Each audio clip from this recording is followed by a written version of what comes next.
አይምሮ ጤነኛ ካልሆነ መምህሩ በዚህ ጉዳይ ከዚህ በፊትም የሚነሳ ከሆነ አንቺን አታክ ለማድረግ የትኛውም ነገር ይጠቃል። ይህንን ለጓደኞቻችን የምንመክረው ነገር ነው የሚመስለው፣ ግን ሪከርድ አድርጊው በቃ በተቻለሽ መጠን ማለት ነው። ሳይለንት ሴቶች፣ ይሄ ቪዲዮ ለእናንተ ነው።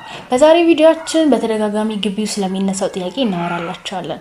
ያ ምንድን ነው? ሴት ተማሪዎች በመምህሮቻቸው ስለሚደርስባቸው ጥቃት። እውነትም ይሄ ነገር ግቢ ውስጥ አለ? እንዴት ነው ተጋላጭ የምትሆኑት? እንዴት ነው የምትከላከሉት? የሚለውን ሀሳብ እናወራላችኋለን። ከዛ በፊት ግን ላይክ፣ ሼር፣ ሰብስክራይብ ማድረጋችሁ እንዳትረሱ። ይሁድ እንዴት ነሽ? አለሽ? እግዚአብሔር ይመስገን። እንዴት ነው ተጋላጭ የሚሆኑት የሚለውን ሀሳብ አውሪልን እስቲ። በመጀመሪያ ደረጃ ሁሉም ግቢ አለ ማለት የሆነ ግቢ አይደለም የተባለ፣ ሁሉም ግቢ በትክክል አለ ኢንፎርሜሽኑ ስላለን ማለት ነው። ሌላኛ ደግሞ ሁሉም አስተማሪ ነው ወይ ለሚለው ሁሉም አስተማሪ አይደለም። በጣም ደስ የሚሉ አስተማሪዎች አሉ፣ ለውጤት በጣም የሚጨነቁ እዛ ላለንበት ሁኔታ ራሱ በጣም የሚጨነቁ አስተማሪ፣ ደስ የሚሉ አስተማሪዎች አሉ እና ሁሉም አይደለም። በጣም ጥቂቶች ናቸው እንደዚህ አይነት ነገር ውስጥ የምናገኛቸው ማለት ነው። እና ሶስተኛ ጥያቄሽ ደግሞ እንዴት ነው ተጋላጭ የምንሆነው ብለን ስናስብ የመጀመሪያው ደረጃ ተጋላጭ የምንሆንበት ነገር አለባበሳችን ነው ማለት ነው። እና አለባበሳችን ይሄ አንዳንድ ተማሪ ካይሽ ተማሪ አይመስልም፣ ወጣ አለባበስ አለ እና እሱ እንደዛ አድርገን ክላስ በሄድን ቁጥር ትንሽ እይታ ውስጥ ለሚጨምረን ነገር አለ ማለት ነው። እና አለባበሳችን ይሄንን ሊያደርግብን ይችላል ማለት ነው። ሌላኛው ደግሞ ውጤት መቀነስ በራሱ ችግር ሊያመጣ ይችላል ማለት ነው። እንዴት ነው?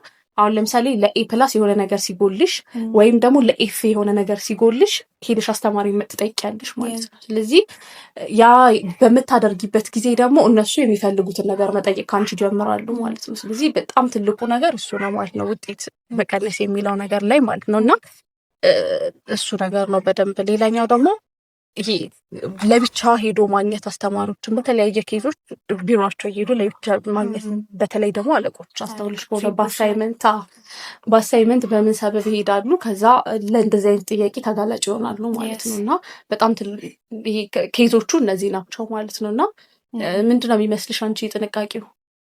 ያው ቅድም እንዳነሳሽው የመጀመሪያ በጣም ውጤት ተኮር ነው። ሁሉም መምህሮች ውጤት ላይ ፎከስ ላይ ያደርጉ ይችላሉ፣ ግን አንቺን የሚጎዱበት መንገድ እሱ ነው። ለምሳሌ ኤፍ ስላመጣሽ ብቻ አይደለም መምህር አንቺ የሚፈልግ። በቃ አይምሮ ጤነኛ ካልሆነ መምህሩ በዚህ ጉዳይ ከዚህ በፊትም የሚነሳ ከሆነ አንቺን አታክ ለማድረግ የትኛውም ነገር ይጠቀማል። ግን በጣም እድል የሚሰጠው ምንድነው? ውጤትሽ ነው። ከዚህ ውጤትሽን በጣም መስራት መቻል አለብሽ። በተለይ ደግሞ ኤፍ እንዳይመጣ ማለት ነው። ኤፍ እንዳይመጣ ውጤትሽን በስነስርዓት ከሰራሽ ከአንቺ የሚጠበቀው ምንድን ነው? አይቻልም፣ ግን እንደዚህ አይነት ሁኔታ ውስጥ ስትገቢ በጣም ስለሚያስፈልግሽ ፈተናዎችሽን ፎቶ ለማንሳት ሞክሪ። መረጃ ካለሽ ኤፍ ካልመጣብሽ ውጤትሽን ቢያበላሸው እንኳን መረጃ ስላለሽ ያንን መምህር መክሰስ ትችያለሽ። ስለዚህ ፈተናዎችሽን ማንሳት የመጀመሪያው ነገር ይሆናል ማለት ነው። ውጤትሽን ስሪ፣ ከዛ በኋላ ፈተናዎችሽን ደግሞ ካሽ ለማድረግ ሞክሪ ማለት ነው። ሌላኛው ነገር ደግሞ ምንድን ነው? አንዳንዴ መምህሮች ውጤትሽም እንዴት ነው ዝቅ ሲል በጣም እድል ያገኛሉ። ስለዚህ ያንን ነገር ለመቀነስ መጀመሪያ ማወቅ አለብሽ የትኛው መምህር ነው እንደዚህ የሚያደርገው፣ ምን አይነት መምህሮች ናቸው ማለት። እኔ አሁን ስገባ ፍሬሽማን ኮርስ ላይ 3 ሲኒየሮች ጠይቀውኝ ነበረ። ምንድነው መምህራችሁ? ማትስ መምህራችሁ፣ እንግሊዝኛ መምህራችሁ ኮመን ኮርስ ስለነበረ ማለት ነው። እና ይህን መምህር ተጠንቀቂ ምናምን ብለው ነግረውኝ ነበር። ስለዚህ ከሲኒየሮች ተማሪዎች የመምህሮችን ሁኔታ መጠየቅ መቻል አለብሽ፣ ታውቂው ለመጠንቀቅ እንዲረዳሽ ማለት ነው። እና ከዚህ ሲኒየሮችን መጠየቅ ለአንቺን በጣም አስፈላጊው ነገር ነው ብዬ አስባለሁ። ሌላኛው ነገር ምንድን ነው? አስፈላጊ የሆኑ ሰዎች አሉ ማለት ለምሳሌ ስቱደንት ዩኒየኖች ጥቃት ከደረሰብሽ እነዛን ሰዎች ሂደሽ ማናገር አለብሽ ማለት እንዴት ነው? ብቻሽን ቆመሽ ትምህርት ቤቱ ከአንቺ ይልቅ ለመምህሮቹ ነው የሚደግፈው። ስለዚህ ብቻሽን ቆመሽ ምንም ልታመጪ ስለማትችይ አትሊስት የሚደግፍሽን ሰው መፈለግ መቻል አለብሽ። እና ስቱደንት ዩኒየኖችን ብታናግሪ፣ አንቺ መርዳት የሚችሉ ሰዎችን ብታናግሪ አሪፍ ነው ብዬ አስባለሁ። እና በተቻለሽ መጠን ለመጠንቀቅ ሞክሪ። ከዛ በኋላ ግን ጥቃት ውስጥ ከገባሽ እርዳታን መጠየቅ መቻል አለብሽ። ምክንያቱም ዝም ካልሽም ሌላ ተዘዋዋሪ ነገር ስለሚመጣ ማለት ነው። እዚህ ጋር ግን እንትን ላለ ማለት ይሄ በጣም ወሳኝ ላልሆኑ ሰዎች ኢንፎርሜሽን ሼር ባናደርግ ምን ማለት ነው? አሁን እንደዚህ አይነት ነገሮች ከተፈጠሩባችሁ ዝም ብላችሁ በታችሁ ዶርም ውስጥ አለማውራት፣ ክላስ ውስጥ አለማውራት ምናምን እሱ በጣም አስፈላጊ ነው። ምክንያቱም ተማሪዎች እንደምታስቧቸው ላይሆኑ ይችላሉ፣ ሄደው ለቲቸሩ ሊናገሩ ይችላሉ ማለት። ስለዚህ የዛን ጊዜ ደግሞ አንቺ ላይ በጣም ፈጣን እርምጃ ይወስዳል ማለት ነው።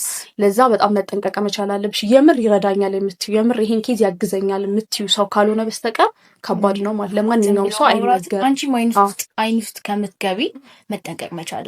ደግሞ ግቢ ውስጥ ፈልጋ ነው ምናምን የምትባዩ ማለት ነው። ብዙ ተማሪዎች ለምሳሌ ማርክ ለማስጨመር የሚያደርጉት ነገር ስለሆነ ራሳቸው መምህሮቻቸውን ሂደው ለማማለስ ሲሞክሩ ምናምን የምናውቀው ነገር ስለሆነ ማለት ነው። ምክንያቱም ውጤት ከፍ እንዲልላቸው ግሬዳቸውን ለመስራት ሲፈልጉ መምህሮች ጋር መሄዱን ተመራጭ የሚያደርጉ ሴቶች ይላሉ። አንቺም ከነሱ ጎን እንዳትጠቂ እንዳትቆጠሪ ወሬዎችን ብትቀንሽ መልካም ነው። ሌላ ሳናነሳው ያለፍነው ሀሳብ ምንድን ነው? እንደዚህ ነገር ውስጥ ከገባሽ መምህሩ ብዙ ጊዜ ቢሮ ነው የሚጠራው አይደለም፣ ለብቻሽ ናይ ይፈጠራል እና አንዳንዴ ስልክ ይዘውም እንዲገባ ይፈቀዳል እና እንዴት ነው ብትቺ ሳይለንት ነው ብለሽም ቢሆን ወይ ደብቀሽም ቢሆን ስልኩን ይዘሽ ለመግባት ሞክሪ። ሪከርድ ለማድረግ ማለት ነው። ማለት ይህንን ለጓደኞቻችን የምንመክረው ነገር ነው የሚመስለው፣ ግን ሪከርድ አድርጊው በቃ በተቻለሽ መጠን ማለት ነው። ሳይለንት አድርጊው ወይ ስዊች ኦፍ አድርጊው እያየሽ ምናምን ሊልሽ ይችላል፣ ግን በሌላም ስልክ ሪከርድ ለማድረግ ሞክሪ። ብቻሽን ላለመሄድ ጣሪ። በእንደዚህ አይነት ነገሮች ራስሽን መጠበቅ ትችያለሽ ብለን እናስባለን። ሌላ ጀምሮ ያሰባልሽ? ስለዚህ ዛሬ ቪዲዮችን ይሄን ይመስል ነበረ። ቻው።